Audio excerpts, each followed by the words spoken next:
días, queridos asistentes. Es con gran alegría que el día de hoy tengo el honor de conducir el 12º Coloquio Internacional de Astronomía, Universo y Sociedad, el cual tiene como propósito dar movimiento y difusión a las actividades que realizan en conjunto la Feria Internacional del Libro y el Centro Universitario de Ciencias Exactas e Ingenierías de la Universidad de Guadalajara. El día de hoy nos acompaña un presidium conformado por personalidades notables para esta institución. El maestro Eduardo Méndez Palos, secretario académico del CUSEI.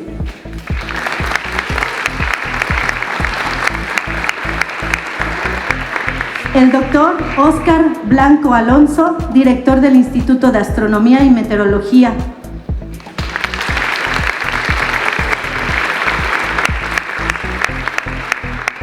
El doctor Vladimir Camelo Abedoy, jefe del Departamento de Física.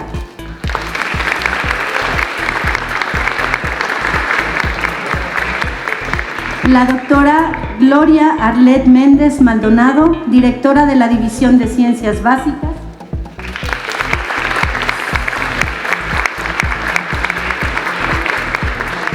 Y por supuesto, el doctor Alberto Nigoche Netro, presidente del comité organizador del Coloquio Internacional de Astronomía, Universo y Sociedad. Muchas gracias. Es ahora momento de dar paso a nuestra mesa redonda México Cósmico, 100 años de astronomía en la Universidad de Guadalajara y más allá, que será moderada por la doctora Silvana Guadalupe Navarro Jiménez y en la cual tendremos las valiosas participaciones del maestro en ciencias Marco Arturo Moreno Corral, miembro del Instituto de Astronomía de la UNAM en Ensenada, el doctor Jesús Galindo Trejo del Instituto de Investigaciones Estéticas de la UNAM en la Ciudad de México y la licenciada en Física Durruti Jesús de Alba Martínez de la Universidad de Guadalajara. Pido para ellos un fuerte aplauso y cedo la palabra a la moderadora de esta mesa. Gracias a nuestro presidente. Muchas gracias. Buen día a todos. Gracias por estar aquí. Y gracias sobre todo a nuestros invitados, a todos ellos, especialmente a quienes nos acompañan en esta mesa y que, bueno, después de esta video que nos dejó a todos muy emocionados realmente, y que lo agradezco mucho. También quise muchísimo croqueta. Y bueno, mejor no lo sigo porque si no, después platicaremos. Bien, presentaré a los miembros de esta mesa que tenemos el gusto de tener aquí, como ya comentaron, el doctor Jesús Galindo Trejo, licenciado en Física y Matemáticas en la Escuela Superior de Física y Matemáticas del Instituto Politécnico Nacional. Realizó estudios de posgrado en la Facultad de Ciencias de la UNAM y obtuvo el doctorado en Astrofísica Teórica en la Ruhr-Universität Bochum en la República Federal de Alemania. Perdón si no pronuncio bien. A su regreso, fue investigador titular en el Instituto de Astronomía de la UNAM durante más de 20 años. Trabajó en el área de plasmas astrofísicos y física solar, en donde tuve el placer de conocerlo y de conocer de sus trabajos y de sus investigaciones que hacía también en arqueoastronomía. Y pronto, y muy comprensiblemente, esta fascinante área lo atrapó. Y, desde mi punto de vista, logró desbordar su pasión. A tal grado que se trasladó definitivamente al Instituto de Investigaciones Estéticas de la UNAM, donde actualmente es investigador titular. Su labor de investigación se centra principalmente en la arqueoastronomía del México prehispánico. Y otro interés en su labor de investigación es la llamada astronomía cultural, que trata de la influencia y participación de la astronomía en el desarrollo de las culturas antiguas y presentes. Es miembro del Sistema Nacional de Investigadores, pertenece a la Unión Astronómica Internacional y a la Sociedad Interamericana de Astronomía Cultural. Ha realizado investigación arqueoastronómica en múltiples sitios, en Malinalco, en el Templo Mayor en Tenochtitlán, en Teotihuacán, Oaxaca, en Cacaxtla, en la Huasteca, y en Baja California, y por supuesto en algunos sitios de la región maya. y algunas de sus publicaciones nos hablan del nacimiento del México Tenochtitlan, la fundación de la urbe mexica. Dentro del libro La pintura mural prehispánica, escribió sobre la pintura mural y la astronomía, desde la Huasteca prehispánica.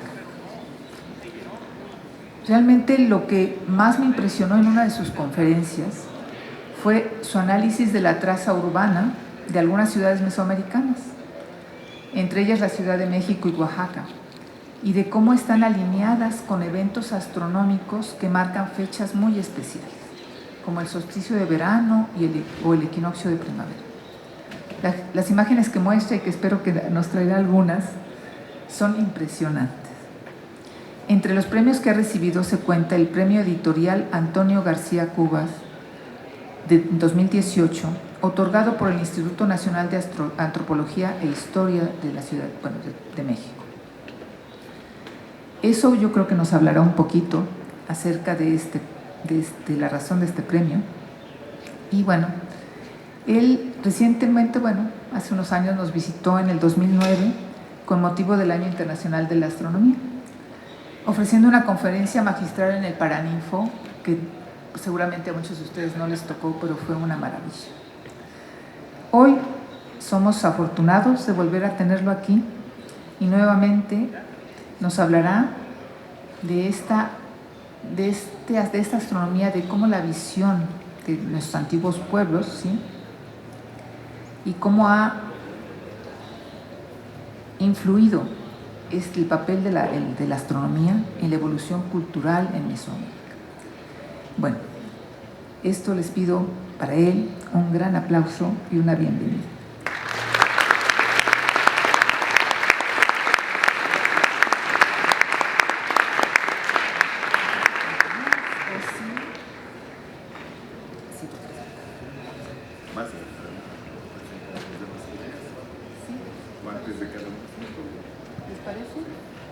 ¿Les parece que presento a todos para que ya después sigan?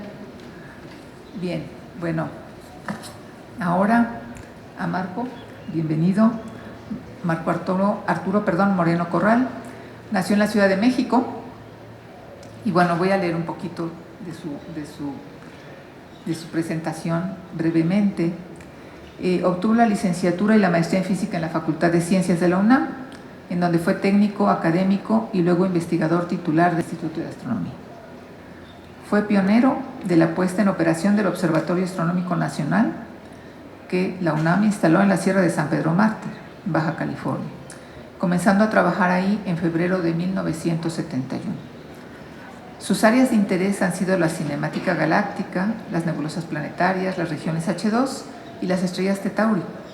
En las últimas décadas también se ha dedicado a investigar el desarrollo e historia que las ciencias exactas han tenido en México, interesándose especialmente en el periodo colonial.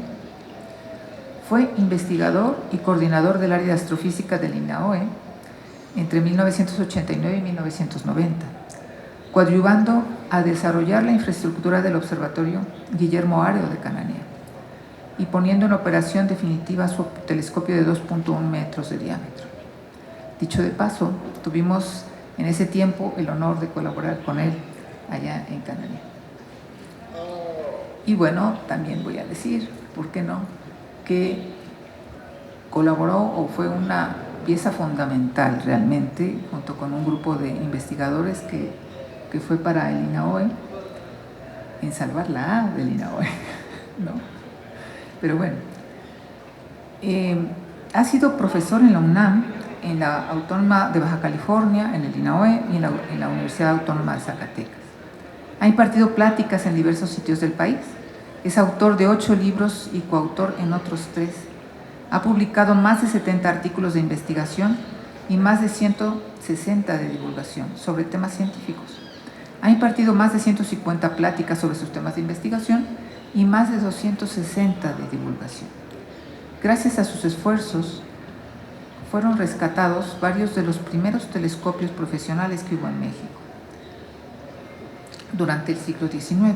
También logró que se volvieran a publicar los primeros textos de astronomía, física y matemáticas que vieron la luz en el continente americano. Creo que nos va a hablar de ello algo Durruti. los cuales fueron publicados inicialmente en la Ciudad de México. Y habiéndose jubilado en el 2019, después de bastantes años en la UNAM, aún tiene el entusiasmo y la energía para publicar un libro sobre los cometas. También publicó un libro maravilloso sobre los primeros años del Observatorio Astronómico Nacional de México. Se los voy a mostrar, es un libro maravilloso que tengo la fortuna de tener aquí, ¿sí? Se los recomiendo mucho. Tiene, además de las imágenes de los primeros años del observatorio, de su construcción, de todo su desarrollo inicial, tiene también imágenes, no sé si inéditas, me imagino, de muchos momentos. Vi por ahí también en este libro una imagen formada por imágenes tomadas desde el observatorio de Tacubaya del tránsito de Mercurio. Y bueno, en fin, es maravilloso. Bueno, no hay que dudar que Marcos siempre ha sido un entusiasta de la divulgación de la ciencia y de su historia, y también ha apoyado en gran medida la docencia, pues ha sido promotor y coordinador de los cursos de verano en el OAN y del ciclo de pláticas de divulgación Noches del Observatorio, que son eventos mensuales dirigidos a todo público y que se llevan a cabo desde 1995 en las instalaciones del IA-UNAM en Ensenada. Bien, hoy ya no quiero hablar mucho sobre yo, sino que dejar a ellos que hablen un poco de este tema. Nos hablará él sobre la astronomía en la Nueva España. Y bueno, también quiero decirle que es un gusto y un honor tenerlo con nosotros. Muchas gracias.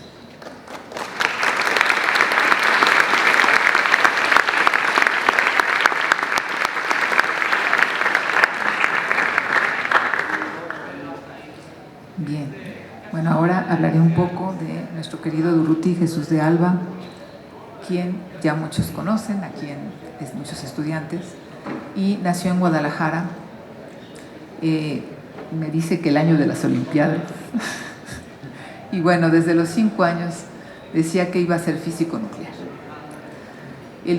Al paso de los años, en efecto, entró a la Facultad de Ciencias de la Universidad de Guadalajara. Egresó de la Facultad de Ciencias Físico-Matemáticas ya de la Universidad de Guadalajara y se tituló en el Departamento de Física del CUSEI. Me dice que el día que se descubrió el electrón, cuando cumplió 100 años de haberse descubierto el electrón, o sea, el 30 de abril de 1997, si no me equivoco. Bien, es cinéfilo con formación académica, pues siendo estudiante de tercer semestre de la licenciatura en física, ingresó también al Centro de Investigaciones y Estudios Cinematográficos de la Universidad de Guadalajara. Es un ávido lector y bibliófilo. Lo mismo disfruta de una novela histórica como de los libros de Marco Almazán, de Leonardo Padura y, por supuesto, de los propios de su disciplina. Siguió cursos de posgrado en astrofísica en el Instituto Nacional de Astrofísica Óptica y Electrónica en Tonantzintla, y es pasante de la maestría en Educación Superior en el Departamento de Estudios de Educación del CUCS. Presentará su tesis titulada, espero, ¿no? La enseñanza de la astronomía en Jalisco, de la investigación al currículo.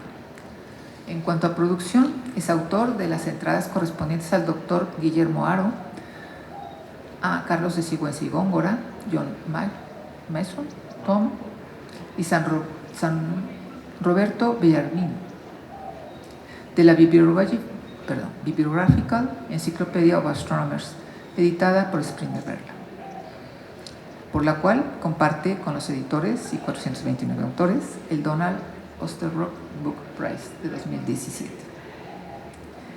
Bien, desde 1990 también ejerce el periodismo de ciencia y es miembro regular de la Red Mexicana de Periodistas de Ciencia, participando habitualmente en programas de radio.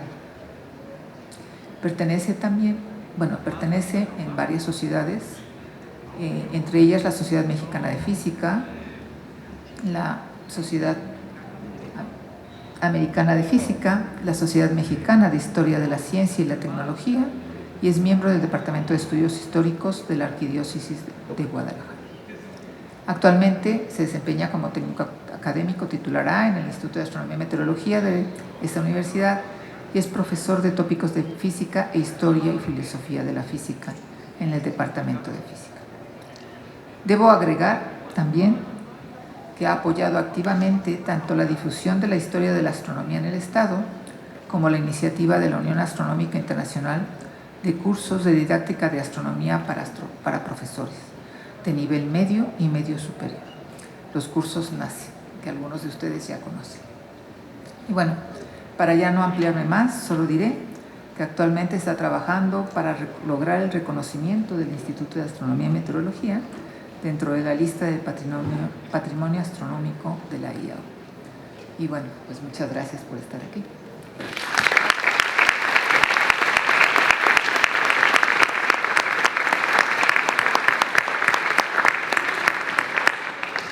Bueno, ya no quiero dejar, con Jesús Galindo, que nos hable, por favor, de esta maravillosa astronomía prehispánica.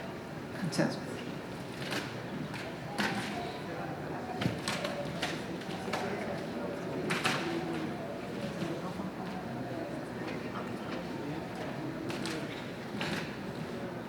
He traído algunas imágenes para ilustrar lo que voy a decir y por supuesto me da mucho gusto tener la oportunidad frente a un público tan joven y deseosos de saber sobre astronomía, el poder explicarles lo que yo he recuperado y estudiado durante ya varias décadas.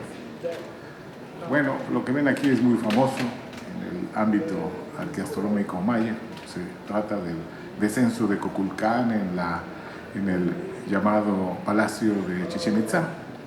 Y ciertamente es un fenómeno, una hierofanía que se llama, iluminado sagrado, que es muy popular, aunque algunos consideran que es pura casualidad, pero realmente no. A ver si logro... bien, yo paro. Bueno, aquí les muestro algunos ejemplos de representaciones en códices sobre probablemente observadores del cielo. Arriba a la izquierda proviene de un documento que está en Inglaterra. Fue mandado a hacer por el emperador Carlos V hecho desde México. Los dibujantes son tlacuilos, pintores mexicas. Y por ahí en una esquina aparece un personaje viendo hacia arriba y arriba dice, este diseño representa el cielo, algo, digamos, cóncavo y con ojos. Generalmente no solo mexicas, sino mixtecos, teotihuacanos, mayas, consideraban a las estrellas como ojos. Y está echando el sacerdote ojos al cielo. Y decía ahí, sacerdote mayor observando el cielo en la noche para saber la hora que es. Abajo ya se trata de un documento prehispánico que proviene de la mixteca oaxaqueña, donde un personaje se asoma de un edificio a través de dos palitos que consideran que pudo haber sido un instrumento para fijar algo en el cielo.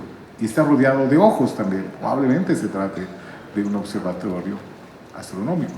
Y a la derecha, lo mismo pero en maya. Los códices mayas se han podido recuperar apenas en cuatro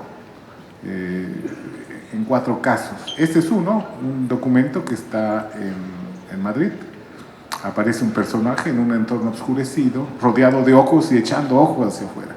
Y está lleno de jeroglíficos que, bueno, a más de 100 años se ha podido avanzar en saber el mensaje, pero todavía no se termina. Pero es muy interesante que la ruta astronómica, numérica, matemática, para entender este tipo de documentos es sumamente importante. Bueno, esto cualquier no mexicano se podría convencer que los mexicas tenían al sol como deidad principal. A la izquierda la gran piedra del sol o calendario azteca, que representa no una manera de saber qué día es hoy, sino representa, digamos, principios cosmogónicos de creación del universo según los mexicas. Y a la derecha es un dibujo hecho por los informantes de uno de los digamos, de los misioneros más interesados en, aunque ellos venían aquí a la conversión religiosa, este franciscano, Fray Bernardino de Sahagún, se interesó en recuperar algo de esa información. Llegó joven, vivió 60 años en la Nueva España, nunca regresó a España, aprendió náhuatl y hay en esta obra información de todo tipo de la cultura mexica. Y esta imagen acompaña la descripción de qué ceremonias se hacían al sol de parte de los mexicas. Se extraía sangre de las orejas, se ofrendaba fuego, se tocaban los caracoles. Esto que ven probablemente sea uno de los avances más exclusivos de la astronomía prehispánica. Proviene de dos códices.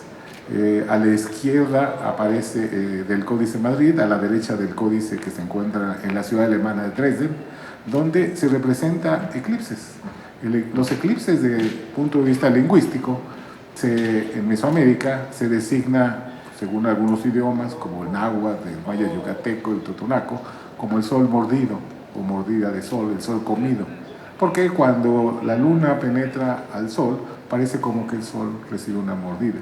Y a la derecha es el mismo principio porque aparece el glifo maya del sol, oscurecido con una especie de alas de mariposa colgada de lo que se considera el cielo, y abajo un monstruo tratando de comerse. Y hay que considerar que los mayas utilizaron, como otros pueblos en Mesoamérica, el sistema numérico basado en el 20. Y en este caso es posicional, como nuestro sistema decimal.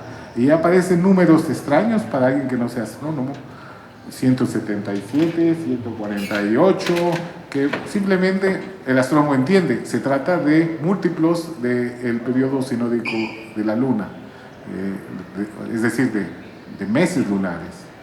Se considera que los mayas pudieron haber predicho eclipses. Si uno considera el 11 de julio de 1991, el eclipse anterior al pasado, y cuenta los números hasta el 8 de abril del año pasado, resulta un número grande de días. Ese número está aquí en el códice, lo que corrobora que se trata de un documento relacionado con los eclipses. Bueno, la luna es importante, y a la izquierda pueden ver de un códice prehispánico que probablemente provenga de Cholula, en Puebla, con representación de la luna, igual como los chinos, japoneses, coreanos, en una luna llena, como en estos días, creo ayer fue luna llena. Observen con cuidado y parece como que los madres de la luna forman a un pequeño conejito. Bueno, los mesoamericanos también consideraban un conejo, y ahí pueden ver esa especie como de olla con un conejito adentro, asociado al agua y en un entorno oscurecido con estrellas, y enfrente a una deidad que tiene un adorno nasal en forma del glifo de la luna. A la derecha de una banqueta que se encuentra en la ciudad maya de Copán, en Honduras, aparece un maya, obviamente de su perfil, y aparece abrazando un conejito y el glifo atrás de la luna. Aquí, después de la luna en la noche, lo que más brilla es Venus. Y aquí tenemos dos ejemplos, tanto en pintura mural a la izquierda, proveniente de Palenque, en Chiapas, y a la derecha, también de Copán, vemos al maya abrazando el glifo de Venus, y atrás, curiosamente, asociado a una cola del escorpión, una constelación que probablemente fue la misma que los griegos vieron en el cielo. Bueno, algo también muy importante desde el punto de vista astronómico, alcanzado por los mayas y que se puede recuperar en el códice de Dresden, es algunas páginas que representan a Venus.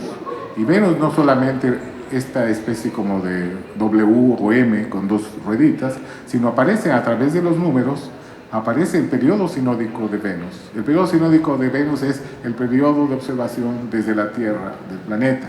Y como sabemos, Venus su órbita está contenida en la órbita nuestra, alrededor del Sol, y a veces no se observa más que en la mañana, antes que salga el sol, como estrella de la mañana, o en la tarde, después de que se mete el sol. Y no se observa cuando pasa enfrente o cuando pasa atrás del sol. Ese número de días aquí está en el códice. A la derecha, en la ciudad maya de Chichén Itzá, hay un edificio llamado la Plataforma de Venus, y dentro de esta plataforma se encontró esta estela que está aquí abajo. Sabemos que en esa época Chichén Itzá es la mezcla entre mayas locales y un grupo del centro de México, probablemente toltecas, y aparece claramente un monumento que se hacía cada periodo sinódico, cada periodo de años solares de 52, y aparece a la derecha la representación de esta ceremonia con el glifo del año solar, y a la izquierda aparece un gran ojo. En las lenguas mesoamericanas, el ojo brillante es la representación de Venus. Sabemos que Venus no es una estrella, es un planeta, pero si la vemos junto a Sirio, que es lo que más brilla en el cielo, Venus es mucho más brillante. Y ahí aparece una combinación observacional obvia. Del lado del Sol aparecen 8 cuentas, ese era el sistema del centro de México, y a la izquierda aparece una barra de 5. 5 es 5, la barra representa 5, y tenemos que una manera simbólica de expresar 8 años de 365 días igual el número de días a 5 veces el periodo sinódico de Venus. Es decir, es la correlación entre observacionalmente el Sol y Venus. Si hoy viéramos como estrella de la tarde a Venus, digamos hoy 5 de diciembre, dentro de un año no veríamos a Venus ahí, pero dentro de 8 años ahí veríamos a Venus.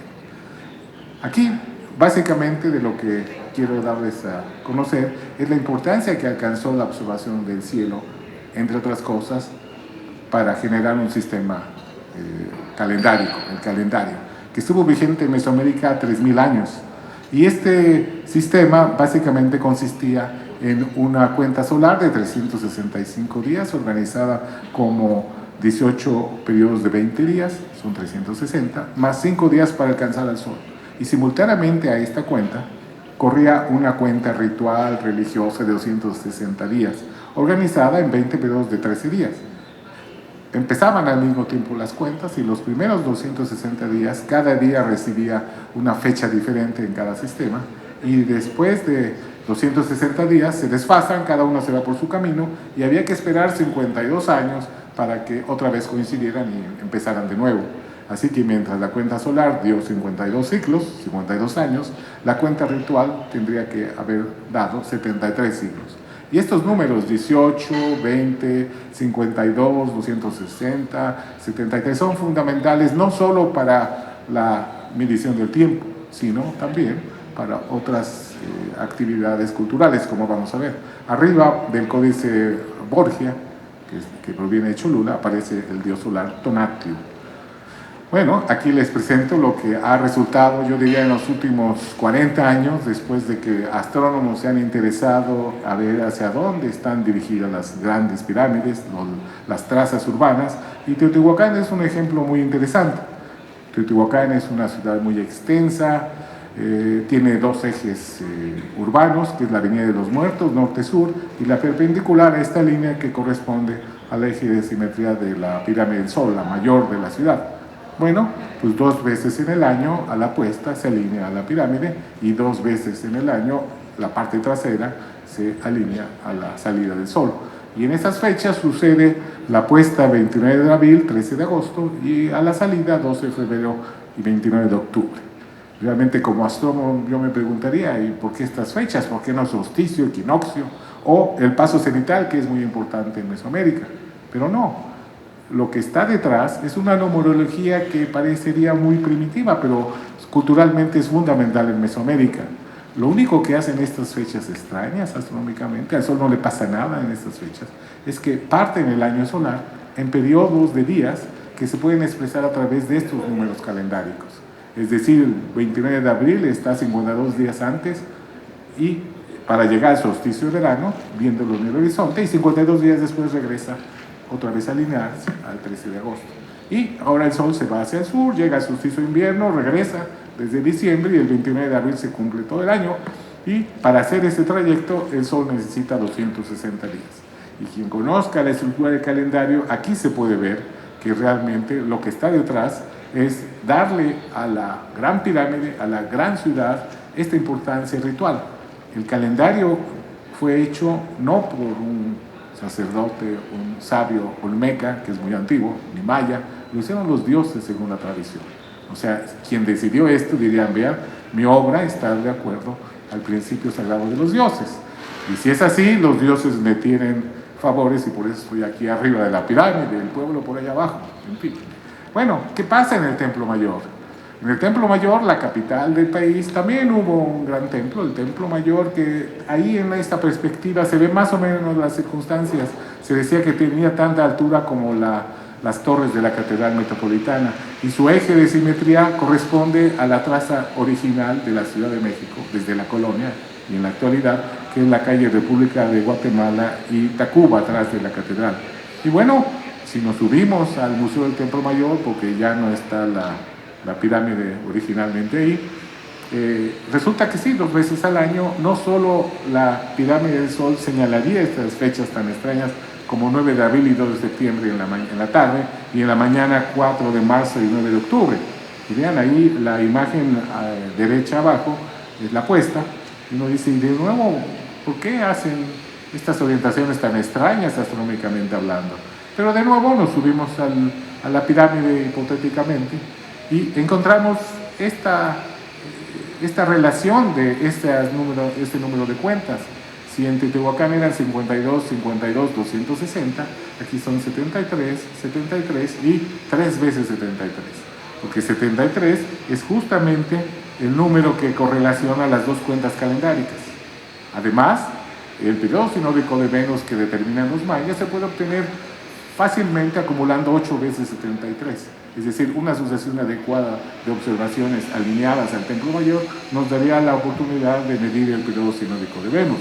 Y los mexicas también tenían un templo en su complejo del Templo Mayor, un templo dedicado a Venus. Y decía, el sacerdote a cargo veía con gran cuidado cuándo aparecía Venus por primera vez en la mañana. Es lo que llaman los astrónomos la salida helíaca de Venus. Vayamos a ver una tercera familia. En Montalbán, en Oaxaca, se encontró hace 25 años un templo que llamaban los arqueólogos la embajada teotihuacana, porque arquitectónicamente coincidía con características teotihuacanas, y encontraron cerámica, máscaras teotihuacanas, mica, y estos círculos que en Teotihuacán se pintan de rojo. Y bueno, a ver si tiene algo que ver con Teotihuacán, hacemos las medidas y encontramos que el 25 de febrero y 17 de octubre se alinea. Allá abajo aparece, bueno, está la ciudad de Oaxaca, unos 400 metros, pero uno dice de nuevo, aquí no hay Teotihuacán. ¿Qué hay? No hay solsticio, no hay equinoccio.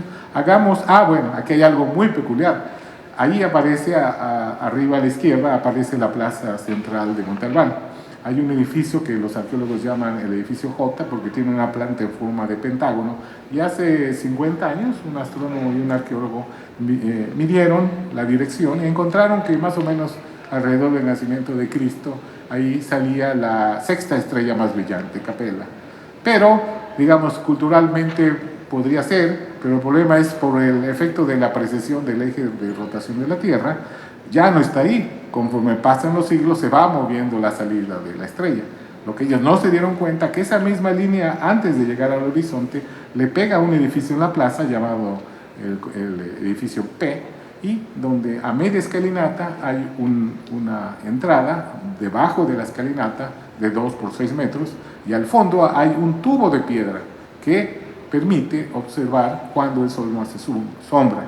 Y esto sucede el 8 de mayo y el 5 de agosto. Y bueno, un colega especializado en esta observación se metió un año ahí a ver qué pasa. Y encontró que la primera entrada del haz luminoso de los rayos solares sucedía un 17 de abril. Venían los 2 pasos cenitales y venía de regreso el sol. Y el 25 de agosto era por último que entraba. Y estas fechas, los zapotecos, que se consideran muy antiguos, en esta ciudad existe el registro calendárico más antiguo en Mesoamérica, que ni siquiera los olmecas lo igualan, 594 a.C. Y lo que esto ocasiona que estas fechas están integrando el calendario ritual de 260, porque estas fechas difieren por 65 días, o sea, de los solsticios correspondientes, y 65, pues sabemos que es 5 veces 13. O sea, es calendario. Y entre las parejas de fechas hay 52 días, de nuevo un número calendárico. Pero no todo es solar. Este es un ejemplo muy interesante de tal vez el ejemplo más completo de pintura mural maya que existe hasta ahora, es de Monampac. Y los mayas, que elaboraron una variante muy exacta del calendario, en algún momento consideran el cielo nocturno y ellos pueden poner fechas con exactitud de días, digamos. Y ahí abajo, que representa el triunfo del soberano que acabó con sus enemigos, que no aparecen, pero ahí están abajo, puso una fecha. Y la fecha fue en agosto del año 792. Y bueno, si uno recupere esa noche, desde Bonampak, uno encuentra una región del cielo muy llamativa, que se ve hacia diciembre, digamos hacia el invierno, y podemos identificar diferentes objetos de esa región con estos cuadritos que representan, según los epigrafistas, los que ven los jeroglíficos, una tortuga con 3 glifos de estrella. Del otro lado aparece una manada de jabalíes revueltas con glifos de estrella, y en medio aparece un personaje con un palito señalando a la tortuga, y en el otro aparece como con una tabla o con un espejo que han encontrado ahí abajo, y podemos recuperar. Probablemente los mayas consideren a la tortuga como Orión con sus 3 estrellitas, y en el otro extremo aparecen las Pléyades, que podría corresponder a la manada de jabalíes, y en medio aparece el toro, y aparece la estrella Aldebarán, la más roja a simple vista que se ve, que podría corresponder al personaje, y en el otro lado, en el otro cuerno del toro, aparece Marte, que también es rojizo, y es una probabilidad de proponer estas constelaciones o identificaciones de objetos del cielo. Pero aquí, a manera de dar un puente en la historia, en el tiempo, a mi colega Marco Moreno, les quiero presentar rápidamente, esta es la última imagen. Esto es un documento que se encuentra en la Biblioteca Central Histórica de la Universidad de Salamanca, en España, que es la universidad más antigua de la hispanidad. Es un documento que perteneció al primer virrey don Antonio de Mendoza, que está aquí, que tuvo mucha actividad en esta región.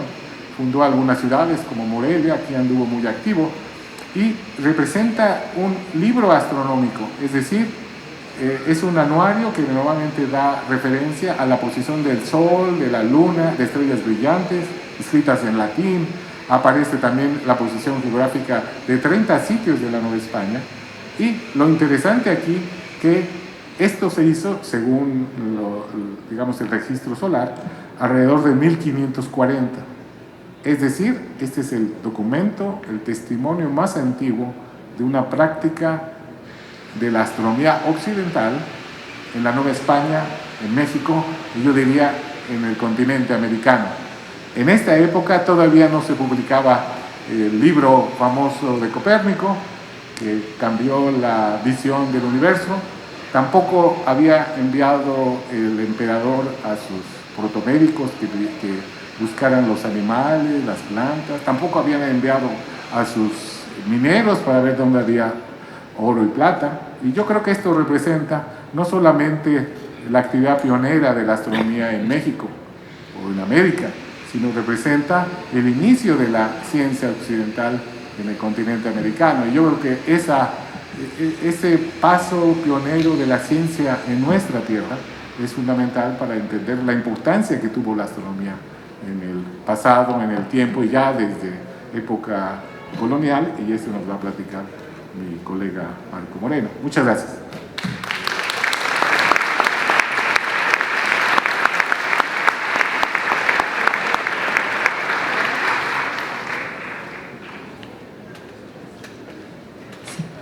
Bien, Marco, gracias. Si gustas, ¿quieres platicar sentado o está bien así? Así. Nada más pedimos que cambien la presentación, por favor.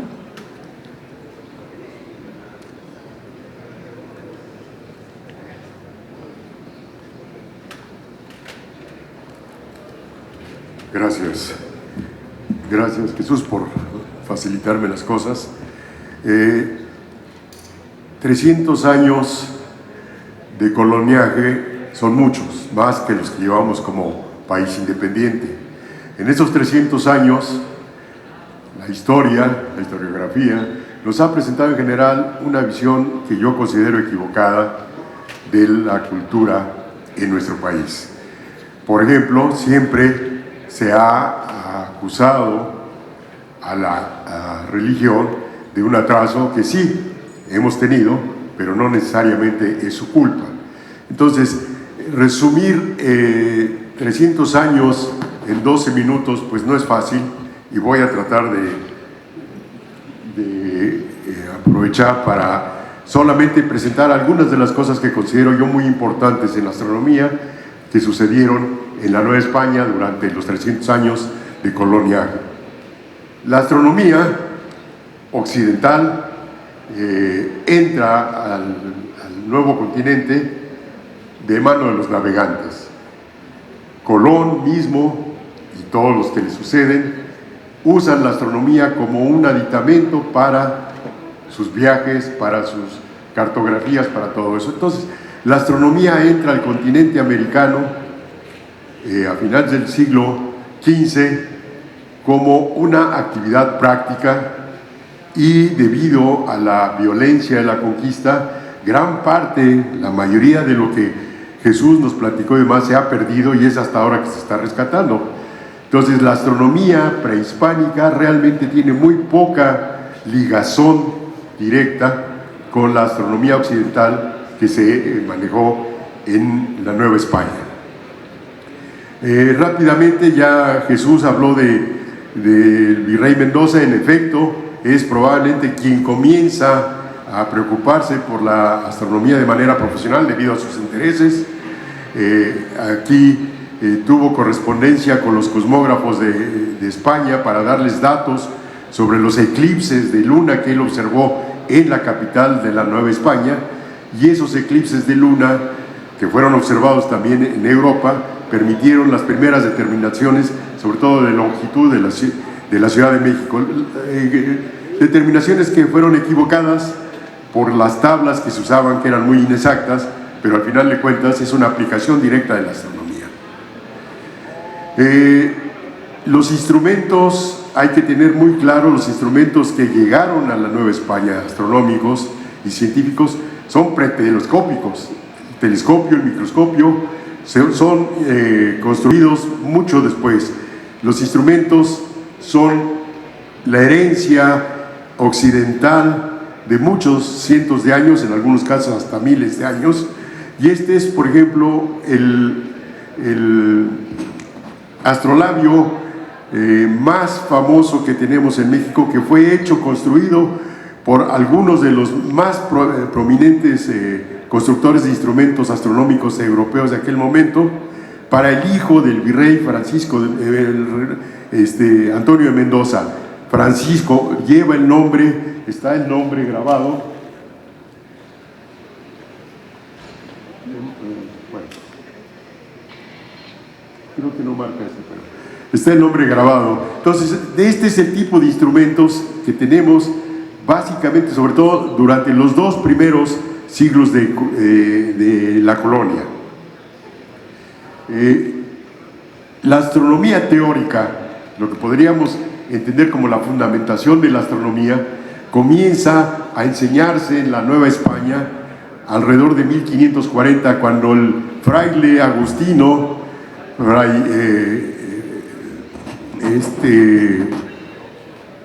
Fray Alonso de la Veracruz, comienza en la ciudad de Tiripitío, en el pueblo de Tiripitío, en el convento de Tiripitío, la enseñanza de la astronomía teórica, los fundamentos de los modelos del cielo que entonces se manejaban, que fundamentalmente era el modelo geocéntrico.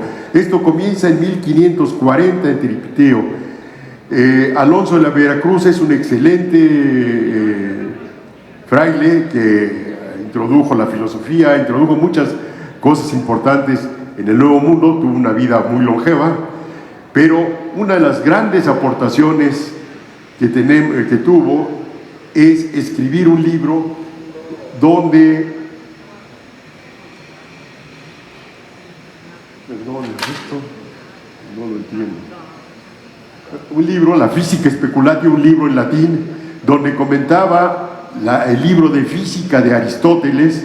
Era la física que se enseñaba, es el primer libro de física escrito y publicado en el continente americano. Esto se publicó en 57 en la Ciudad de México. En ese momento las únicas imprentas que había en toda América estaban en la Ciudad de México. Lo que ahora es el norte, Estados Unidos, todo eso ni contaba ni existía. Entonces el primer libro científico publicado en todo el continente americano es La Física Speculatio. Arriba vemos una copia del facsímil, abajo es el trabajo que gracias a varios de nosotros la UNAM finalmente hizo una reproducción y está disponible, seguramente en la Feria de Libros lo pueden encontrar. Este libro, en cuanto a la astronomía, presenta la astronomía geocéntrica y al final de este libro tiene un apéndice que incluye un tratado de astronomía del siglo XIII, escrito por Giovanni Campano de Novara en el siglo XIII, y es una explicación de cómo se movían las esferas celestes y demás de acuerdo a la idea clásica de Ptolomeo y demás. Entonces, estas son las primeras enseñanzas teóricas, astronómicas que se brindan en las universidades mexicanas. De hecho, la Real Universidad de México, que no era pontificia cuando se fundó, la Real Universidad de México fue creada en 1551 y comenzó a trabajar de manera ya operable, dando clases, dando títulos y demás, en 1553. Y este libro de La Física Speculatio, publicado en 1557, Fray Alonso de la Veracruz lo escribió precisamente para el uso de los alumnos de la Real Universidad de México, que muchos años después va a ser Real y Pontificia Universidad de México. Bueno, pero hay un segundo libro astronómico publicado en México también, y este está publicado en 1578 por los jesuitas de la Ciudad de México.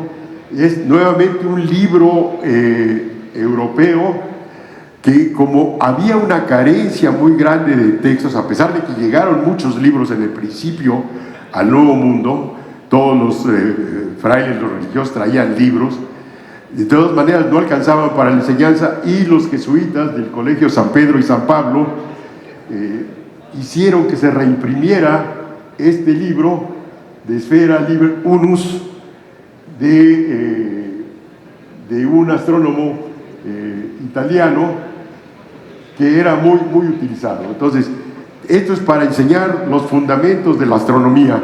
Ahora, en este texto hay una crítica a Copérnico, lo cual no es censurable, sino que era algo normal. Copérnico ya era conocido, incluso en América. Fray Alonso de la Veracruz, aunque no lo menciona directamente en su primer libro, sí lo conocía.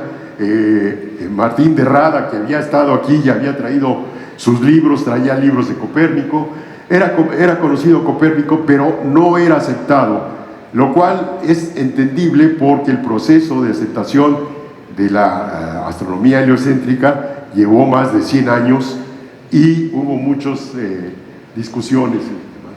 Bueno, gran parte del trabajo astronómico que se hizo en esta época, sobre todo el observacional, era en torno a los eclipses de luna. Estas no son eclipses, estas fotografías no son de entonces, evidentemente, es un montaje que yo hice, pero a lo largo del siglo XVI el rey mandaba instrucciones de que se observaran los eclipses que se iban a ver tanto en Europa como en América, porque de ahí se derivaba información cartográfica muy importante. Se estaban construyendo los mapas de América en ese momento apenas, entonces eran muy importantes. Sin embargo, hay muchas observaciones de eclipses, sin embargo, han pasado desapercibidas porque, como era una información clasificada, acuérdense que en esta etapa ingleses, holandeses, españoles, portugueses estaban en pleito por los descubrimientos.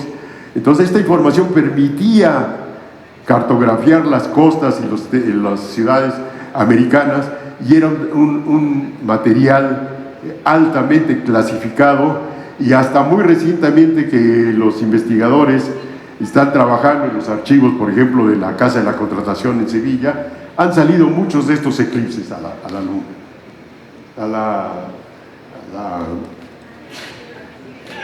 al conocimiento de nosotros.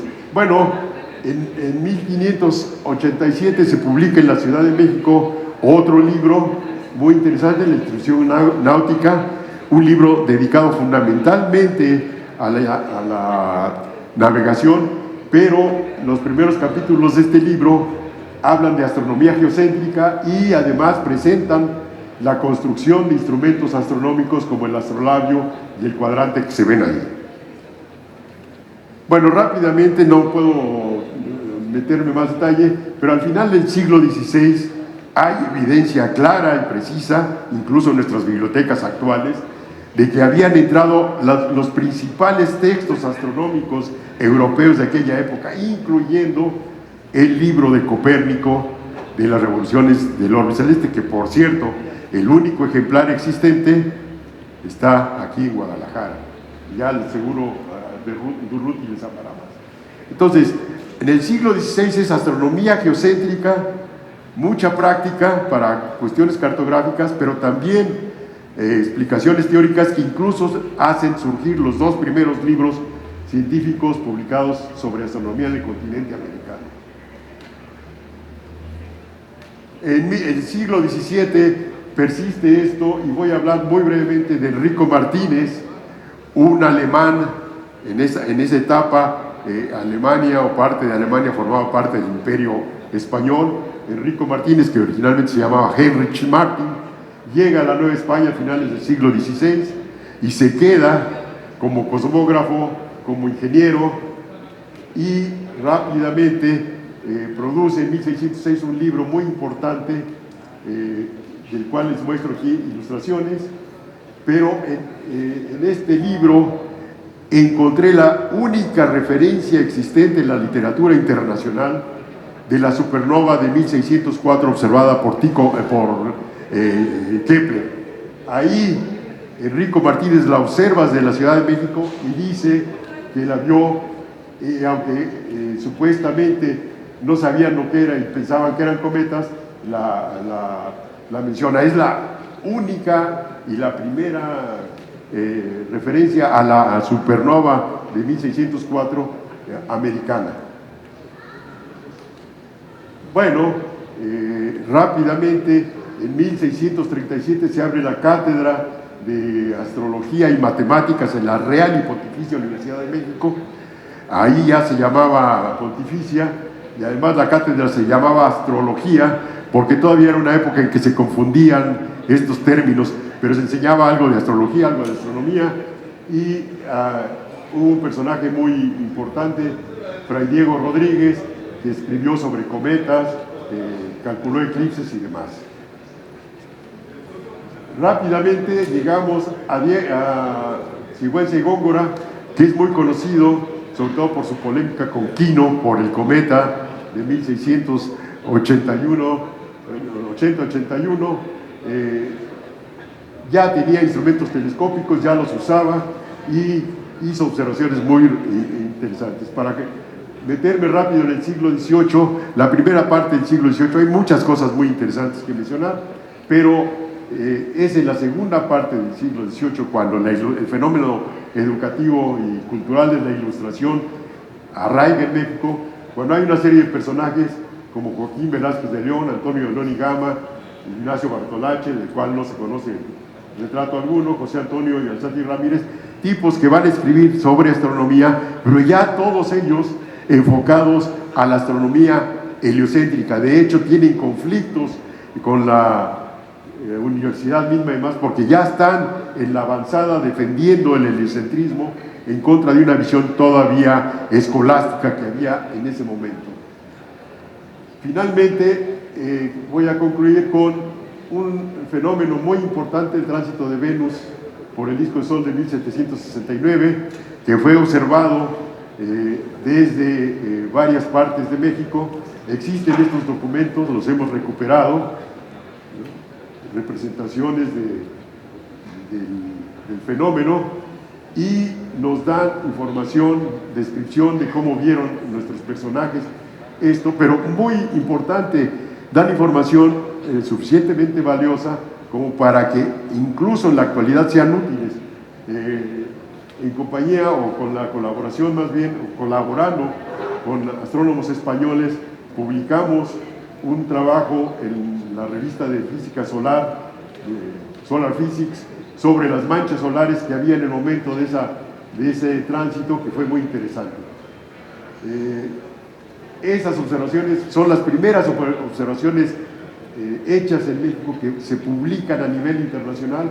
Ahí está el libro que publicó Cassini con los datos del tránsito de Venus por muchos observadores regados en el mundo, y ahí están mencionados Velázquez y unas comisiones españolas que vinieron en ese tiempo aquí. Son los primeros datos realmente mexicanos. Aquí vemos, ya en este momento hay instrumentos muy interesantes. Estos son los instrumentos que traían los franceses, españoles de las comisiones que vinieron, y son comparados a los que tenían los mexicanos en ese momento para observar. Aquí está esto que les decía, se pueden observar en estos grabados las manchas de sol y sacar ideas sobre la actividad solar en ese momento. También se observaron eclipses lunares ya con telescopios, incluso telescopios construidos en México. Más informaciones. Y concluyo con esto: al final del siglo XVIII, la astronomía había dado un giro en todo el mundo. La Nueva España no fue la excepción. Se aceptaba el heliocentrismo entre la élite cultural, básicamente, sobre todo los que se dedicaban a la astronomía. Ya comenzó la enseñanza del heliocentrismo en algunos colegios como Ciudad de México, San Miguel Allende, Morelia y Guadalajara, y es ahí, a partir de ese momento, que entra lo que llamamos la nueva ciencia, que es siglo XIX. Yo ya no me voy a meter con eso. Simplemente quiero mencionarles muy brevemente que 3 siglos de astronomía en la época colonial ha brindado una enorme cantidad de información y sigue brindando, porque conforme vamos entrando en los archivos, vamos encontrando notas sobre eclipses, sobre novas, sobre cosas muy interesantes, y eso le da un valor no nada más histórico, sino actual a este tipo de investigaciones. Muchas gracias.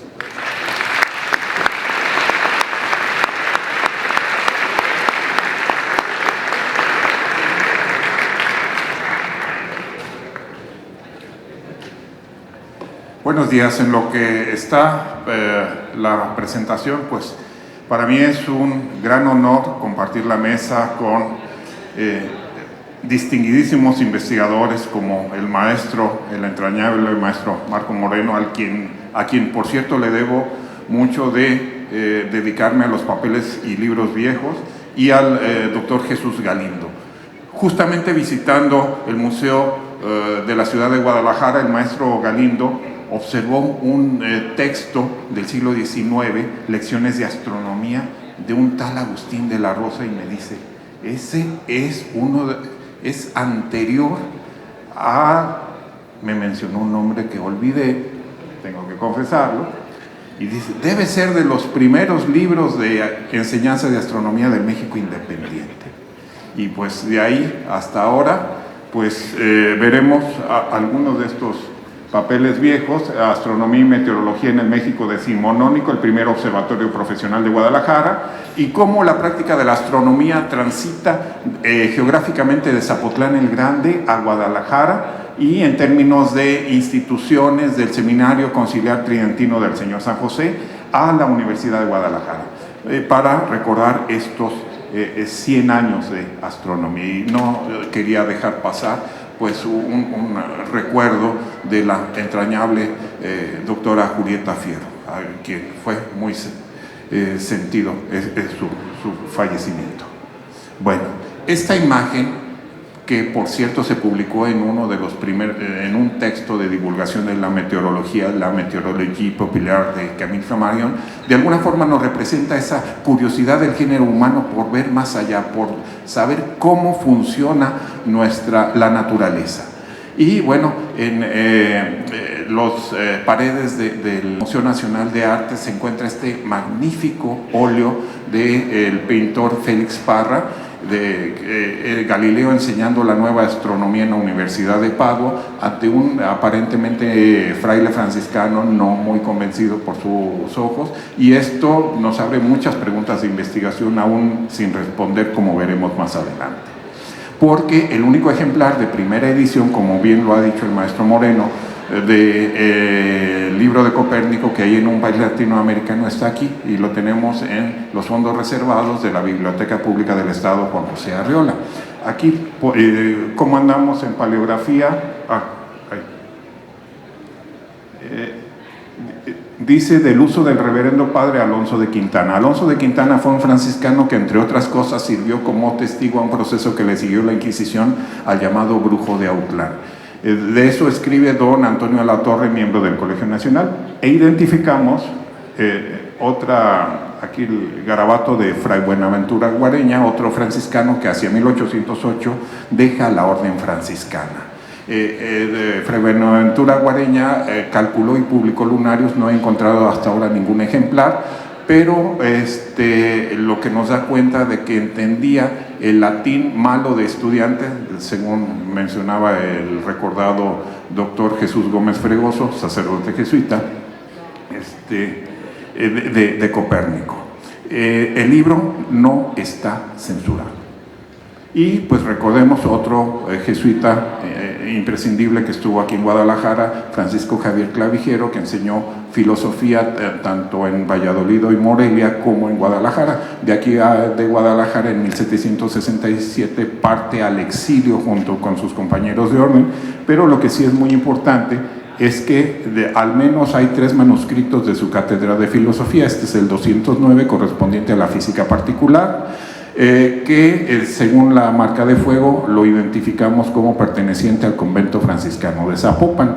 Viene una hoja suelta, el manuscrito está en latín, pero esta hoja suelta está en español con la receta para construir un termómetro, que aquí alcanzamos a ver algunos detalles de la marca de agua y la caligrafía del manuscrito, y la marca de fuego que corresponde a que la hoja estaba al principio ahí en lápiz pueden ver el 120, la numeración que pone el bibliotecario del siglo XIX.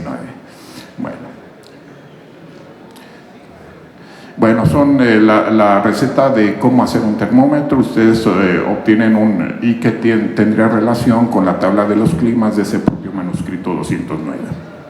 Aquí tenemos el manuscrito original de la Historia Antigua de México de Clavijero, que escribe en el exilio allá, y hace una mención, hablando de la cuestión de cómo medían el tiempo los antiguos, al doctísimo don Carlos de Sigüenza y Góngora, del que ya ha mencionado el maestro Marco Moreno. Y bueno, en el 209 aquí hay un parágrafo sobre el sistema copernicano que se enseña veladamente. Recordemos que en marzo de 1616 el nombre de Copérnico está incluido en el índice de libros prohibidos de la Inquisición. Menciona una figura quinta que no está aquí, pero que sí está en el manuscrito 148, que es el que contiene ambas, la física particular y la física general. Bueno, al final del 209, Clavijero se cuestiona por qué los profesores de filosofía se han abstenido de enseñar la verdadera física, si por temor al escarnio o por respeto a los antiguos. Bueno, llegamos a Zapotlán el Grande. Aquí tenemos el informe de la Cátedra de Astronomía y Matemáticas. Vemos que los libros de texto es el Tratado de Vallejo, y para el caso de la astronomía, el texto escrito por el canónigo Jesús Torres. Don Agustín de la Rosa y Serrano, muy joven, entra a estudiar al seminario del Señor San José de Guadalajara. Se destaca no únicamente en el ámbito religioso, sino también en el ámbito educativo. Es justamente el libro que descubrió el maestro Marco Moreno en el Museo de la ciudad de Guadalajara. Él también escribe acerca de la educación en México durante su dependencia de la Nueva España, pero es el precursor del periodismo de ciencia. Aquí tenemos la parte científica y religiosa de su semanario La Religión y la Sociedad, donde discute matemática y astronómicamente el caso de Galileo.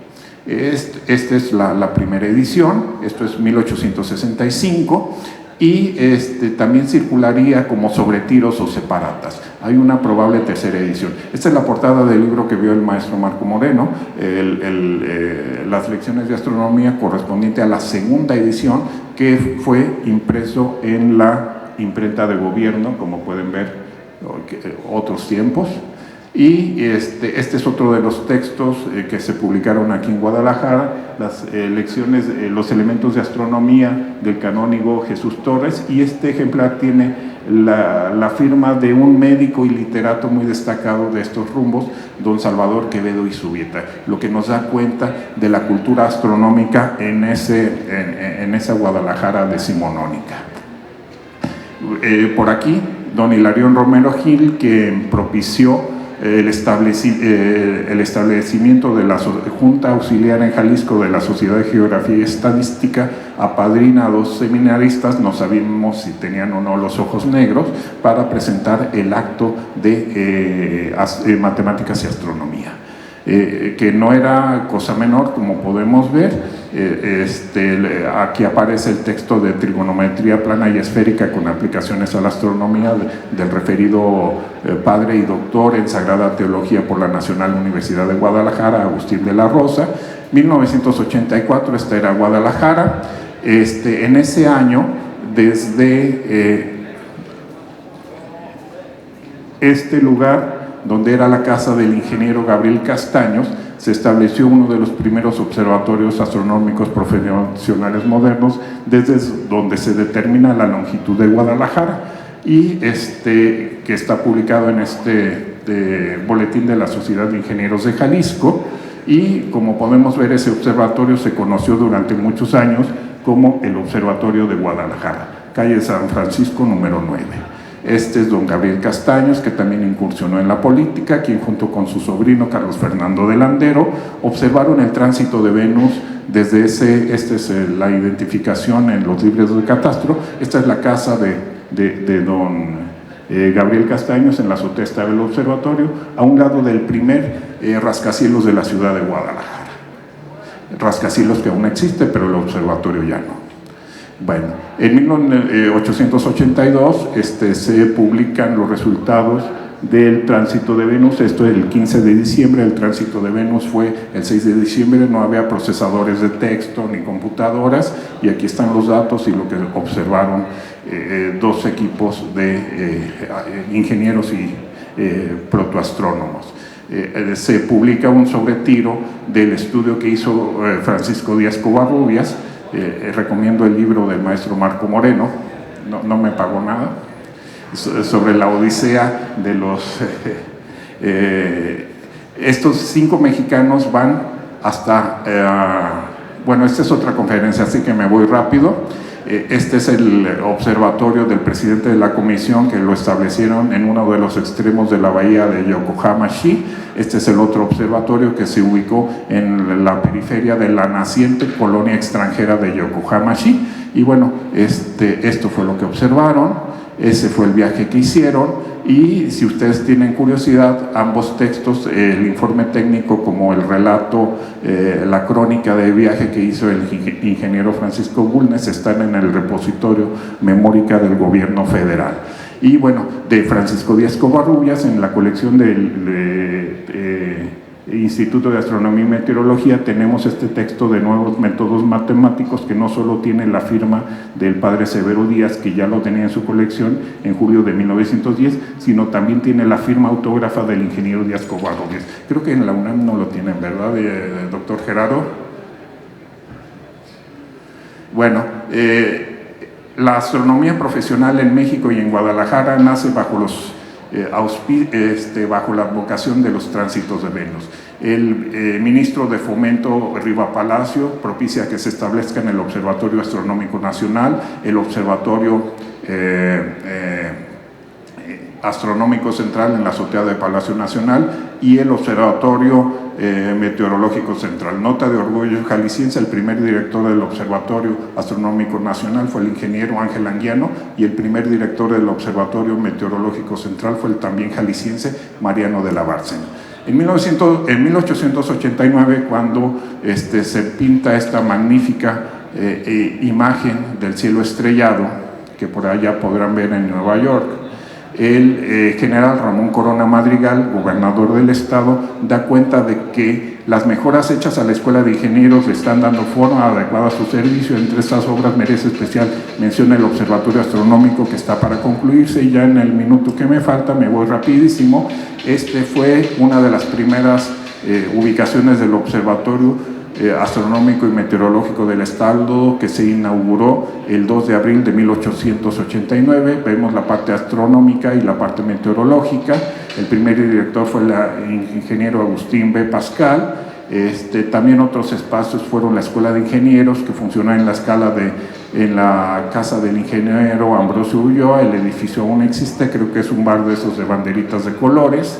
Aquí tenemos al ingeniero Ambrosio Ulloa. 1919, la nota astronómica le gana a la nota política. Aquí es sobre el encarcelamiento de Guajardo, que tuvo que ver con la muerte de Zapata, y aquí se está describiendo una alineación que se observó desde el observatorio.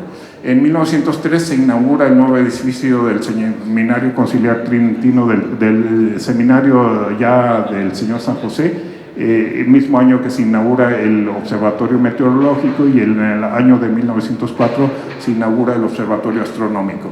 No me preguntan por qué, pero en el instituto tenemos la fe de la bendición de ambos observatorios. Esta es la parte astronómica, y ese es el Observatorio Astronómico, que fue dedicado el 7 de marzo de 1904. Observatorio muy productivo, porque desde el Imperio Austrohúngaro solicitan sobre tiros del Boletín Eclesiástico y Científico del Arzobispado de Guadalajara. José María Arriola Mendoza, tío de Juan José, fue uno de los 2 sacerdotes convocados por el gobernador liberal Zuno para el establecimiento en 1925 de la Universidad de Guadalajara. El observatorio del seminario funcionó hasta el 8 de julio de 1914, cuando las fuerzas constitucionalistas toman el edificio. Hasta hace pocos años lo regresaron, y bueno, ya no existe el observatorio. Bueno, Severo Díaz Galindo, quien fue el primer director del Observatorio del Estado, cuando se integra como la primera dependencia dedicada esencialmente a la investigación científica en la Universidad de Guadalajara. Y aquí tenemos el nombramiento firmado por el secretario, todavía no era general, Ramón Delgado, y con el visto bueno del rector, todavía no era general, Enrique Díaz de León. Este es el telescopio que veremos más, que pueden visitar. Está completamente restaurado y esperamos que muy pronto pueda utilizarse en observaciones como las que en su momento hicieron Severo Díaz y José María Arriola sobre las manchas solares. Este es un estudio sobre el centro del universo, que fue muy celebrado por los astrónomos jesuitas de Stony Horse College. Aquí está Stony Horse College. Y bueno, otros nombramientos del padre Díaz. En 1947, cuando inicia el cambio de nombre del Observatorio del Estado, aparece en la secuencia inicial de la película La diosa arrodillada, de Roberto Cabaldón, con María Félix en el papel principal. Aquí vemos los terrenos del observatorio. Y bueno, es un texto que escribe el padre Severo Díaz sobre astronomía y meteorología, que tiene una segunda edición con elementos de relatividad en 1947. Y otro de los textos históricos que tenemos es uno de los primeros sobre la relatividad del astrónomo inglés Eddington, escrito en francés, con el prólogo de Paul Langevin. El libro se publica en 1921, y en mayo de 1922 no había Federal Express, ya lo tenía el padre Díaz. Este es el dispositivo con lo que se da cuenta de que el espacio-tiempo sí se curva. Bueno, me voy ya rapidísimo, me acabé.